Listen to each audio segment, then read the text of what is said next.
What's going on, everybody? This is JVB from the Post Game Report podcast and talking about games.com. And as always, thank you for viewing my videos. So here I have the brand new, well, it's brand new to me. It's been out for quite some time, but it's my brand new Surface Pro 3. I bought the entry level. I bought the i3 processor version of it. There's 3 different models. They all look the same. They all have the same screen resolution, but different processors and more RAM. So I went with the entry level because I'm not going to be doing any Photoshop. I'm not going to be doing heavy video editing. I will on occasion record podcasts on this. I have that capability by downloading Audacity and doing my editing there. I didn't even buy the keyboard with it because on my Surface RT I bought this one. This is the 2nd generation type cover. And it works. It works on the Surface Pro 3. It doesn't cover the entire screen, but it still works. So why spend the money when I have that? Or, with the full size USB port, I can plug in a keyboard or utilize a Bluetooth keyboard. I have options, and that's the beautiful thing about the Surface Pro 3. That's why I bought it, because even though I'm a strong advocate for the Surface platform, and I even made a video as far as saying don't give up on the Surface RT, and I didn't. I really enjoy the Surface RT, but unfortunately, Windows 10, when that comes out, the Surface RT is going to be left out in the dust. And I would like to stream my Xbox to my Surface Pro 3, so I'm going to have that capability when Windows 10 does come out. Also, I have the options to stream my PlayStation 4. I'm pretty close to getting that done with Bluestacks. I can run Android applications on the Surface Pro 3 or, most Windows devices. But that flexibility is there, and there's enough power under the hood that I can play some games. I tried it on Steam. I have Steam actually open right here, and Ori and the Blind Forest, it's available on Steam. So I have the option to play this, to play Ori on my Xbox One or my Surface Pro 3.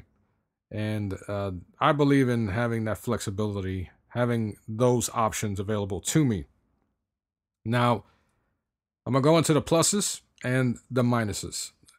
I will break this down as if you were the average consumer, because that's what I am. Even though I do love to buy me some electronics, I am the average Joe. I'm not a power user by any means of the imagination. So, like most people all over the world, I own a smartphone, and my smartphone gives me the capability of checking my email, my social networks, listening to music, watching movies, taking pictures, videos, everything. I mean, you can do everything on your smartphone. You have a computer in your pocket.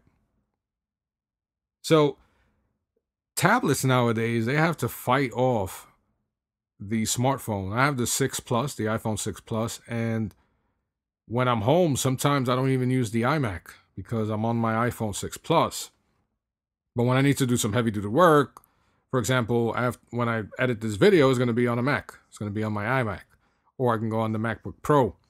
I have, a sickness, yeah, but I have various devices I can do that. But now I have a Windows device. But the beauty of this is that I have a portable computer that is the size of Samsung's biggest tablet, and it is, as far as weight and thickness, it's the size of my Surface RT, the first one.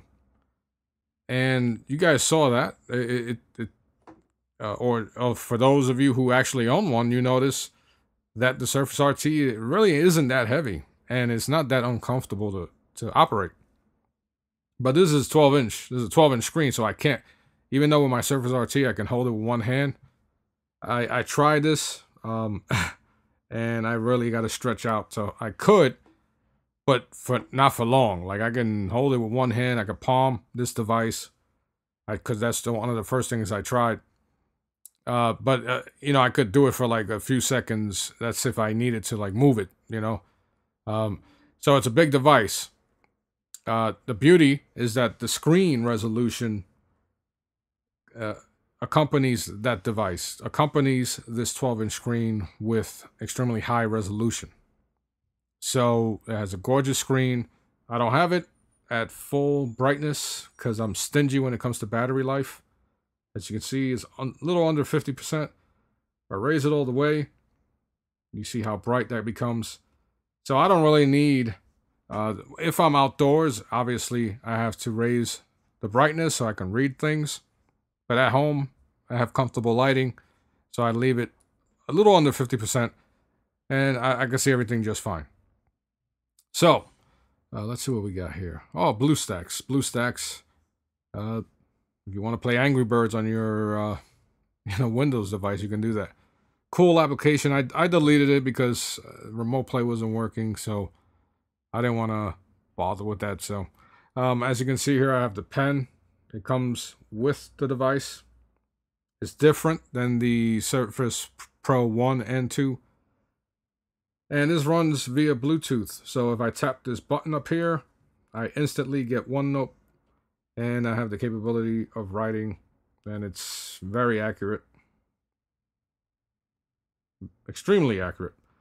You can erase. You can, use a lasso and select stuff. I don't know. Do something with it. I don't know what you would do, but move it around and blah, blah, blah. So if you're an artist or if you're a college student and you're writing notes at home, at school or whatever, you have this pen and it's extremely accurate. The only problem I have with this pen is that there's nowhere to put it. I could stick it on the side because there's a magnetic connector on the side over here. And that is when you plug in your power adapter or your power plug, and it sticks in there via magnetic force.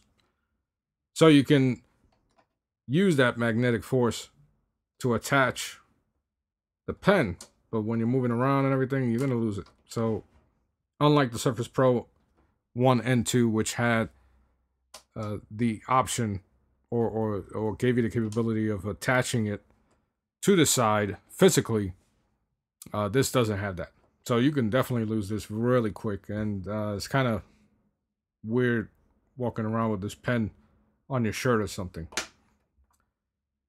But the option is there to use it if I want to, and I love options.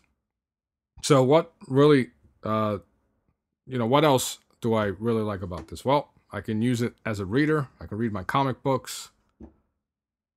This is one of the best illustrations here. The Killing Joke. If you want to see, if you want to read a comic book that holds nothing back and demonstrates what the Joker is capable of doing, definitely read The Killing Joke. I look forward to seeing this type of Joker in the movie, in cinema, because he's insane in this particular comic book. So you can use it as a reader, and you have this great kickstand in the back. Look how thin this is. Extremely thin. And with the kickstand in the back, which you can unfold it like nearly all the way. So there you go. So let's get out of here. I apologize for the sloppiness. All right. There we go. Hit the home button. For some reason, the home button is not working. So anyway, get out of here. There we go. So let's go back to The Killing Joke. So you can use this as a reader, and if I want to have the entire panel here available, as you can see, it's a lot of real estate. It sounds clear, so it's as if you have a page available. It's like you're looking at an actual physical comic book or a graphic novel. And then if you flip it over, so as a reader, it's extremely comfortable, and let me adjust that a little more. And you're going to get, of course, with this beautiful screen, you're going to get uh, great clarity, and you're going to get all your content in one page. Look at that. So, gaming, when it comes to gaming, I'm not a huge gamer on my portable devices. I don't even have a game on my iPhone. I've played, uh, I played one game on my iPhone 6 Plus. I forgot the name. Damn, it's the one with the military. I really wish I freaking remember the game, but it was a demo and I tried it. I'll play games sporadically. I have a few on my Android tablet. Not heavy into gaming on my tablets or my smartphones. I have the PlayStation Vita for that, so I'll stick with that. You know, the experience is to me is more pure when when it's on a dedicated handheld device. But the capabilities are there. As I stated, I could use Bluestacks to play my Android device, Android games, and I can plug in an Xbox One controller or a PlayStation 4 controller and play Steam games. Now, I'm not going to play every freaking game on Steam because some of these require a much better, better architecture for gaming.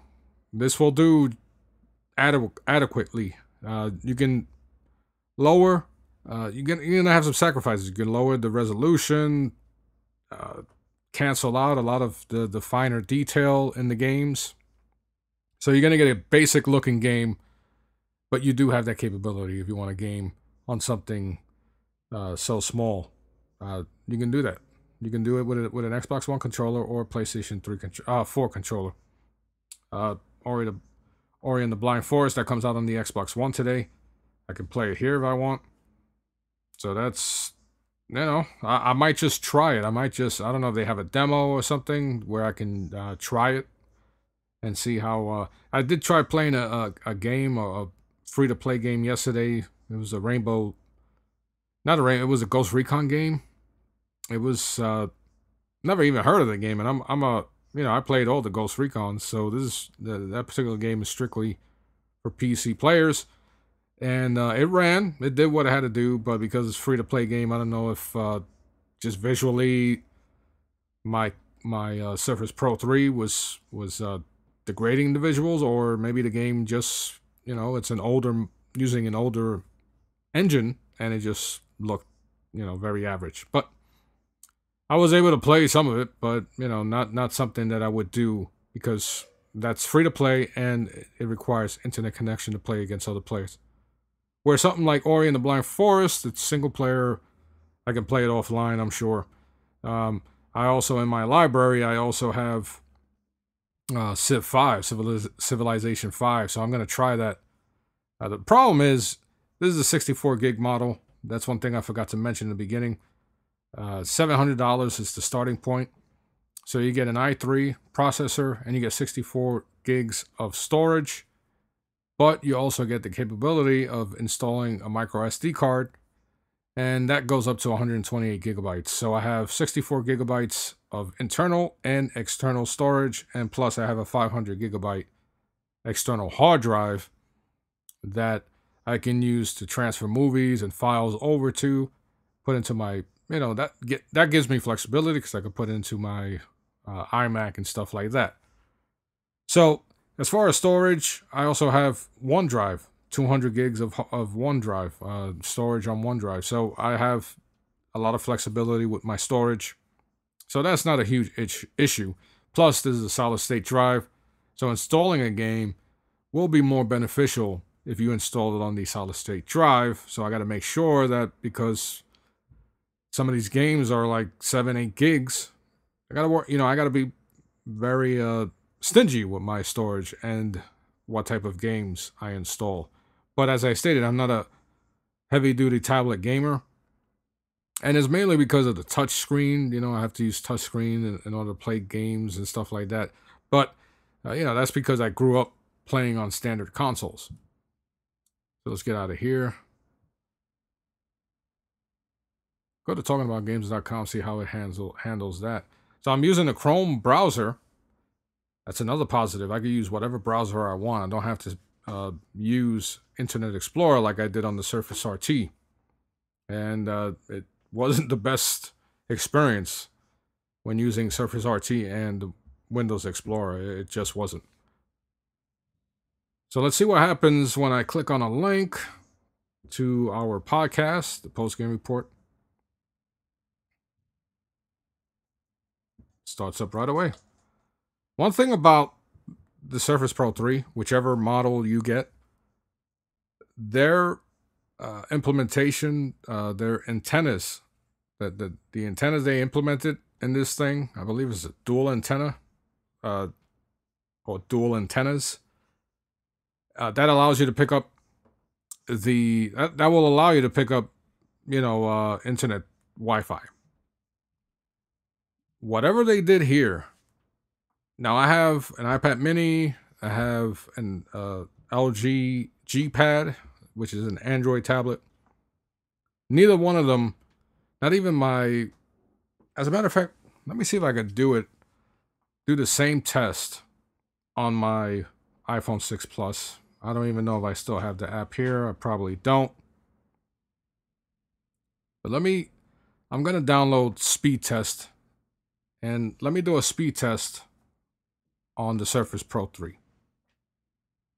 Sorry, I kicked the camera by accident. So it's picking up my Wi-Fi. I'll zoom in. Now that's on Wi-Fi. It's about the same speed I get on LAN. So let me, while this is running, I'm gonna download speed test. Let me see. On my iPhone 6 Plus. Maybe I'll look stupid. Maybe the iPhone 6 Plus will get the same speeds, but previously those speeds on the iPhone 6 Plus, and as you can see, I was able to get, what is that? Upload speed 85.8, and because this is in the way, I can't even see if I could. Okay, 79.64. So as you can see here, I'm about to install this onto my iPhone 6 Plus. And let's see how quickly the internet is picked up. If it's gonna match the same speeds as my Surface Pro 3, because whatever they did, it's extremely efficient. That's impressive. So it's weird. One of the websites I go to whenever I'm testing, all right, here we go. Let's see. Allow, whatever, blah, blah, blah. Begin test.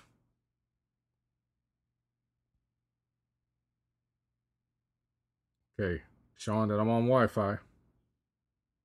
If you could read that. Okay.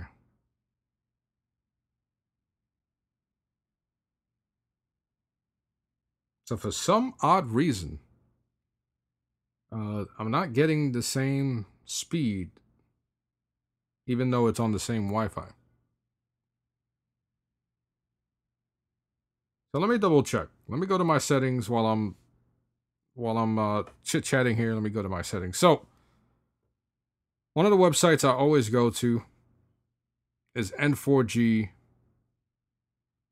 and I go there to test out the browser, because when I used to scroll like this on the Surface RT, man, all hell broke loose. When I would scroll this fast on the Surface RT when it was first loading, and obviously this is a full-blown computer, the Surface RT is using tablet architecture, so to compare the two is not fair. But I'm gonna now go to Internet Explorer. Go to N4G. And by the way, I'm going to do the speed test once again, because I noticed that I wasn't on the same internet connection. Oops, what did I do here? Apologize. Let me bring up the keyboard. Let's go to N4G. See, N4G.com.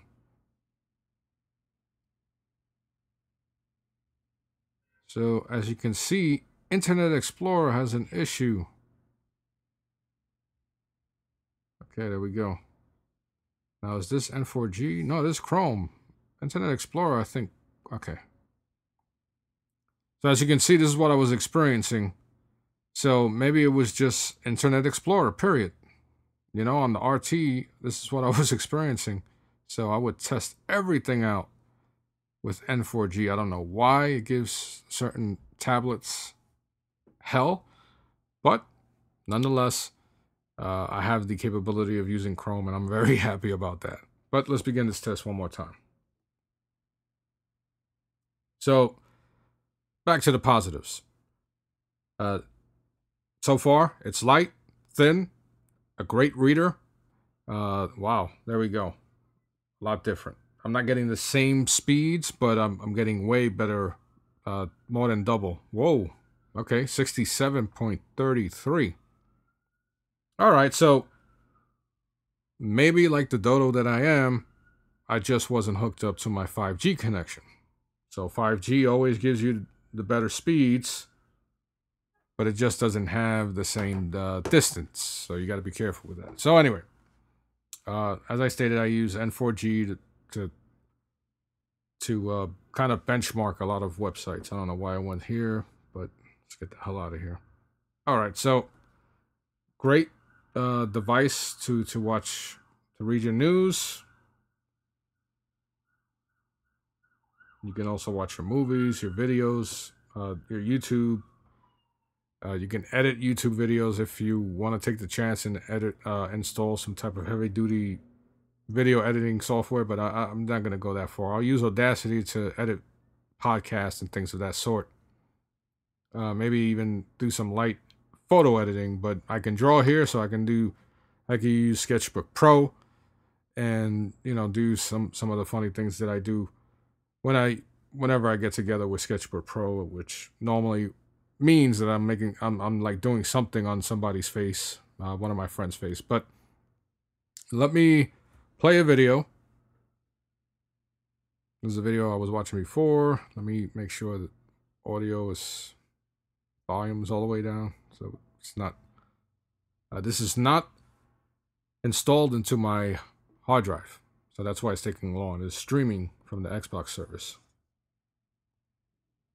A documentary, and I don't have my brightness all the way up as I showed before, so I like to be stingy with my screen. But the screen is beautiful, extremely high resolution. Another thing, if you're familiar with the Windows platform, you can swipe to your previous apps. The only thing is, if you have a bunch of applications open in the background, you're going to begin to lag. So let's start canceling out a bunch. Now, let me show you one more thing that I really enjoy about the Surface platform. We could do this on the Surface RT platform. Let me swipe down, take this out. So let's say you want to go to Chrome. You have Chrome. You hit the home button. You want to look at, let me not open my email. You want to check out the weather and watch Chrome, you know, browse around in Chrome. So you can do that. Let's go to YouTube. Right? Let's say you want to watch some YouTube videos. Let's say, I don't know. Let's put something. Let's go to my homeboy. All right, 1360 the Killer. Let's see what he's up to. So let's go to something. All right. Whoop. Actually. So anyway, let's say you're watching YouTube, right? You have YouTube, you have the weather. You can actually adjust the app sizes, right? So let's say you're getting Twitter notifications up top. Let's open up Twitter, right? Let's go to Twitter. Whoop. So now you're given the, it's telling you where you want to, so you can either switch over here, blah blah blah, but you can have 3 applications open at one time. I don't know why I went to this channel, but anyway. So you have lots of flexibility now. So let's okay. So you have flexibility. You can look at the weather. You can adjust the size and have your Twitter, and you can adjust the size of your Chrome. Take advantage of the real estate. Have your feed. Let's say you want to go to Facebook. You can do the same. Have your Facebook in the center. Now, I heard you can do 3 apps or something like that. But, whoa, what the hell is that? So there are some limitations as to what you can do while these apps are so crammed together. But let's say you don't want any of them. You want to just, whoop.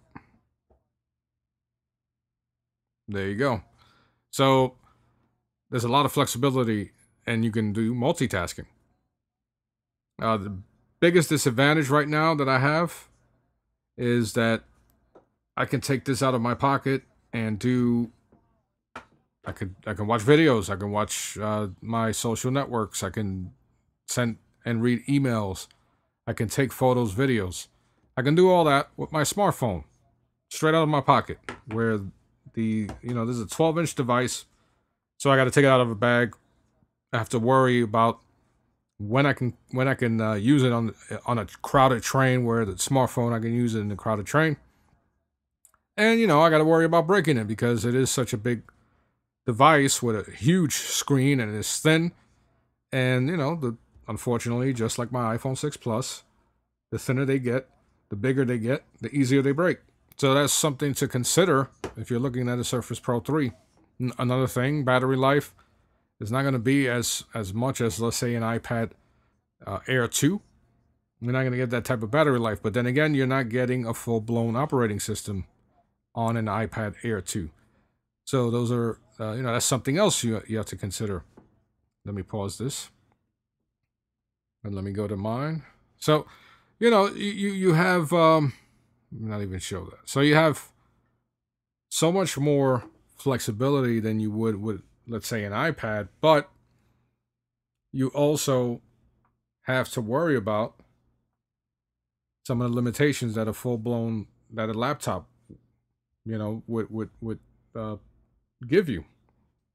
But fortunately, it's thin enough and light enough that you can use it as a tablet. So the pluses outweigh the negatives.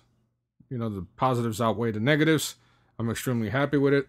And after another month or so, I'll do a more in-depth review with gaming and everything like that. And hopefully I'll find some apps that I can show off and things of that sort. So you'll definitely see more videos in regards to me and my Surface Pro. My next project on the Surface Pro is audio editing and maybe some video editing. And then I'll show exactly how I did that. So until next time, I am JVB. Talk to you later.